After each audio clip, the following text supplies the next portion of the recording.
Ngayon, tapos natin nakunan ng data, no. Ngayon man gagawa tayo ng diagram, no, para bago natin babaklasin itong winding, kailangan natin isulat sa papel, no, yung diagram niya. Mayroon pala ako papakita na diagram. May nag-comment kasi sa akin dati na naghihingi ng diagram daw yung may running capacitor at starting capacitor at centrifugal switch. Kaya hindi kasi ako marunong mag-send ng picture sa comment section, kaya dito ko nila papakita. Sir, sana nanonood ka sa video na ito. Ito nga pala yung diagram ng yung sinasabi mong dalawang capacitor tapos centrifugal switch. Ito na po yun, sir. Ito yung centrifugal switch, starting capacitor at running capacitor. Ito naman yung running winding niya at saka starting winding. Ang tatandaan nyo lang na yung starting capacitor at centrifugal switch naka-series yan. Tapos naka-parallel naman yung running dito sa kanila. Sana sir, makatulong to sa'yo. Ngayon naman sa mga ganitong klase, yung isa lang capacitor start motor. Ito naman yung diagram niya, no. Ito na bali yun. Yung running winding at saka starting winding. Wala tong running capacitor, wala rin tong centrifugal switch. Bali naka-series ang yung capacitor niya sa starting winding. Pero hindi lang dapat maliban sa na-memorize natin to, dapat pag magre-rewind tayo dapat kukunan rin natin to ng actual, Kaya ngayon ituturo ko sa inyo, lalapit ko lang yung camera paano maggawa ng actual. Bali ito, yung 4 na wire siya bali. Kung napanood nyo yung previous ko, dapat pala panoorin yun, no, kung gusto nyo malaman, no, sa mga nag-aaral o yung mga baguhan. 4 na wire to. Ito yung sa line 1 niya at line 2. Ito naman yung dalawa sa capacitor. Binunot ko na yung capacitor nito. Ito yung dalawa. Ito naman sa line 1, line 2. Ngayon susundan natin, gagawa tayo ng diagram. Ito na bali yung ginawa ko sa drawing. Ito na yung 4 na wire, itong line 1, line 2 at saka dalawa sa capacitor. Kasi ito yung capacitor, binunot ko na bali. Ito na lang yung itong wire na to, itong dalawa na to. Itong dalawa na to. At saka ito naman yung sa line 1, line 2. Ngayon, hahanapin natin yung line 1. Ito na bali yung line 1. Lalagyan lang natin to ng marka. Ibig sabihin na nasundan na natin, o ito yung na-trace na natin kung saan papunta. Pero bago ko i-trace, lagyan ko muna ng marking. Para ibig sabihin, masundan nyo rin ako na hindi kayo mawala. Ibig sabihin, tapos na. Ito na yung line 1 bali niya. Ito, wag mula, tsaka natin to isusulat. Uunahin mo natin sa isa. Yung line 1 pumunta sa running winding. Itong, di ba sinabi ko na sa video na yung sa ilalim, ito yung running winding.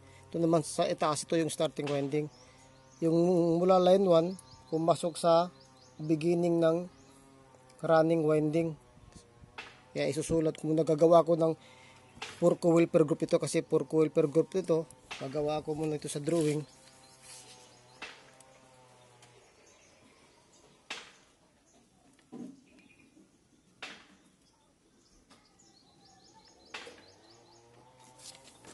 Bali ito na yun. Bali ito na yung winding niya, 4 coil per group. Yung line 1 pumunta dito sa beginning niya, kaya ikukunin ko na.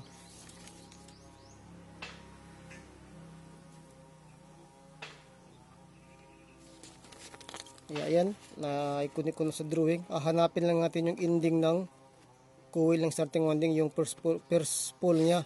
Ito bali yung first pole niya. Nakita na natin yung beginning niya. Yung ending naman dito na banda, hahanapin natin. Ito na pala yung wire na to. Ito, lagyan siguro hindi nyo lang makita masyado, no, kasi ito inangat ko. Ito na bali yun yung ending niya. Nakita ko na dapat sa actual nito, susundan mo to kung saan to pumasok bali. Ito. Hindi nyo lang siguro makita, pero ako nang maghahanap, no, para masundan natin. Pumasok siya sa dito sa kabila, sa inner side ng ending ng second pole. Bali ganito ang nangyari. Gagawa rin tayo ng 4 coil per group nito dito sa kabilang side.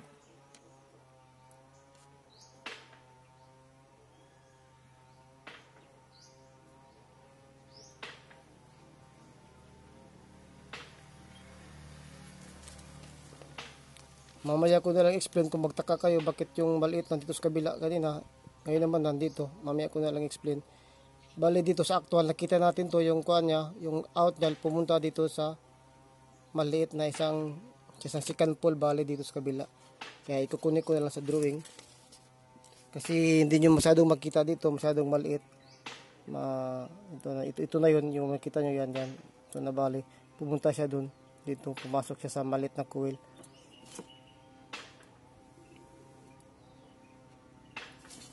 Bali yan ha, nakunik natin yung actual na dito. Tapos hahanapin naman natin yung malaki na coil dito sa kabilang pole, sa second pole bali niya.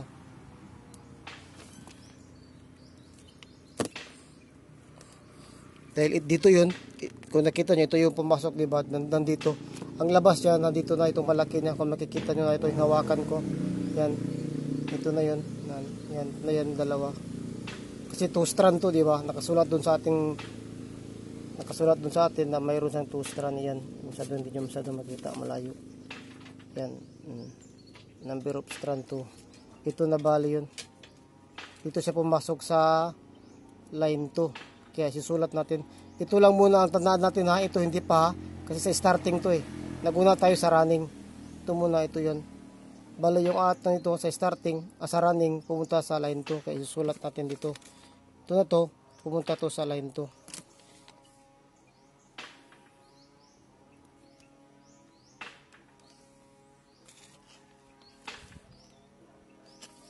Bali, yan na nangyari. Nakunik natin. Lagyan na lang natin to ng marka itong isang wire na to. Para ibig sabihin tapos na o na-trace na natin kung saan pumunta. Yan. Ibig sabihin itong dalawang wire na may tape na, ibig sabihin na-trace na natin to. Yan, kung makikita nyo sa drawing, tapos na, buo na. Ito na yung dalawa, line 1, line 2 nya. Ngayon naman ang natitirang wire naman, itong dalawang to wala pang tape. Ibig sabihin ito na bali, ito yung sa drawing, itong dalawang ito rin. Ngayon hanapin natin, dito tayo muna. Kung makita nyo isang linya ng kapasitor nya, pumunta siya sa line 1, di ba? Ito yung line 1 natin, di ba? Ito yung nilagyan natin ng marka na line 1. Ibig sabihin, nakakonek siya sa line 1. Ibig sabihin, mula dito, kukonek lang natin sa line 1. Gawa tayo ng drawing.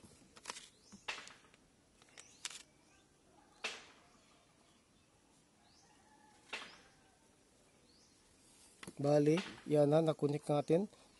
Lagyan na lang natin to ng tape. Ibig sabihin, tapos na. O yung na-trace na natin kung saan pumunta, no? Or pumasok. Ayan. Kung bibilangin natin, 3 na yung nalagyan natin ng marka o yung tape na ibig sabihin natapos na 1, 2, 3. Titingnan natin sa drawing, 3 na rin siya bali, 1, 2 at pangatlo na trace natin. Bali ito na lang isang linya na lang sa kapasitor kung saan to pumunta. Ito na bali yun, ito na lang natitira yung wala ng tape. Tingnan natin siya. Ito yung first pole ng starting coil, bali pumasok siya sa,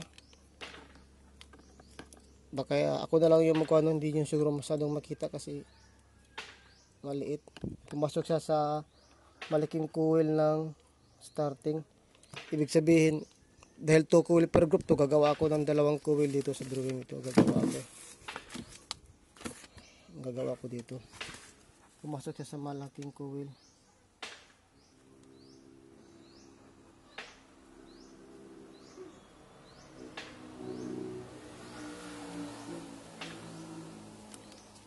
Kung makita nyo, 2 lang ginuhit ko kasi 2 coil per group at yung starting winding, di ba?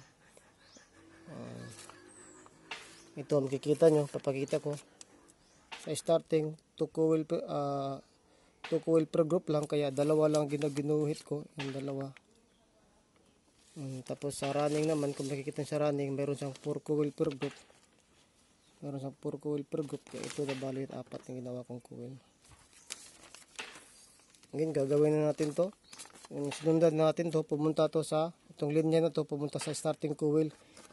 Ibig sabihin pumunta siya dito. Wala dito, i-connect natin lang dito yan.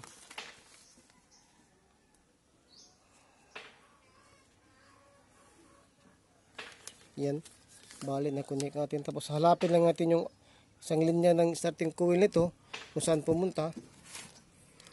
Kikita nyo naman to actual, no?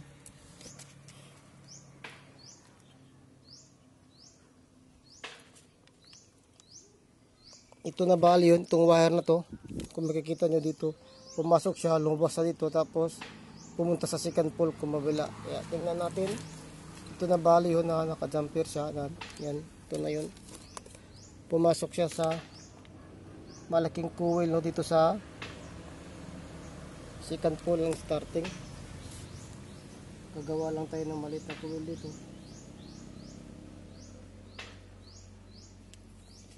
Bali, yung coil na to, yung out na dito, yun yan.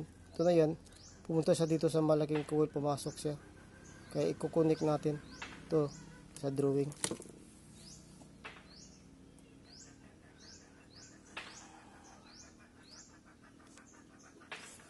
Yan, nakita na natin. Ito na yun, na-drawing natin, na-connect natin. Yung isa namang linya, yun lang hanapin natin bali dito. Which is nandito yun. Ito, kung nakikita nyo, ito. Atras ko lang. Yan, ito, isang strand yan, isang strand na yan. Pumunta siya dito. Nakakunik siya sa line to. Yan. Makikita nyo yan. Yan. Nakakunik siya sa line to, yung naging natin na line to. Ibig sabihin, ito drawing, mula dito, kukunik natin siya sa line to doon.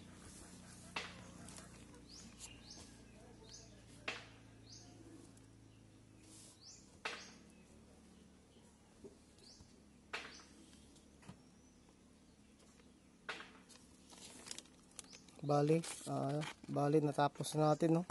Yan, ganito lang kadali, no. Ganito lang ang pagkuha ng diagram, no, kung i-draw natin para madali.